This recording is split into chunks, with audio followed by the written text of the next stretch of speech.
தலைமையில தான் 6 பேர் வந்து உட்கார போறாங்க. 6 கிரக சேர்க்கை அப்படின்றது ரொம்ப அரிதான விஷயங்க. எப்பயும் நடக்கிறது கிடையாது. ரொம்ப ரேரா நடக்கும். நடக்காதெல்லாம் கிடையாது. நடக்கும். இயல்பா வந்து 2 கிரகங்கள் ஒரு ராசியில சேர்றது, 3 கிரகங்கள் சேர்றது, 4 கிரகங்கள் சேர்றது கூட நடக்கும்னு வச்சுக்கோங்களேன்.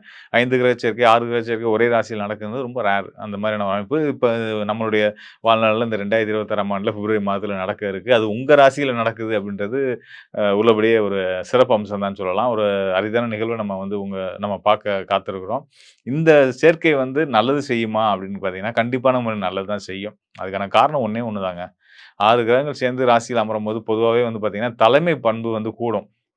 நம்ம முன்னாடி சொன்னோம் இல்லையா? குற்ற உணர்ச்சி, இந்த தாழ்வு மனப்பான்மை இதெல்லாம் இருக்கக்கூடியவங்களா இருந்தா கூட, அவங்க ராசியில வந்து மல்டிபிளான கிரகங்கள் அதாவது 2க்கு மேற்பட்ட கிரகங்கள் சேரும்போது வந்து தலைமை பண்பு ஆட்டோமேட்டிக்கா வந்துரும். இங்க வந்து உங்களுக்கு 6 கிரகம் சேருது. கும்பராசிக்காரர்ல உங்க மேல 6 கிரகம். அப்ப வந்து வந்து உங்க பன்முகத்தன்மைகள் வந்து அதிகரிக்கும்.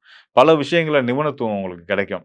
இது 6 கிரகம் சேர்ந்து ராசிகள் அமர்றது ஒரு பக்கம் நல்ல விஷயம்னாலும், இந்த 6 கிரகத்துக்கும் குருவுடைய பார்வை கிடைக்குது. குரு யாரு அப்படின்னு கேட்டீங்கன்னா, உங்க ராசிக்கு 2க்குரியவர். 2ஆம் இடம் மற்றும் லாபஸ்தானத்துக்கு அதிபதியா வந்து அவர் வந்து யோகஸ்தானமான 5ஆம் இடத்துல போய் உட்கார்ந்திருக்காரு.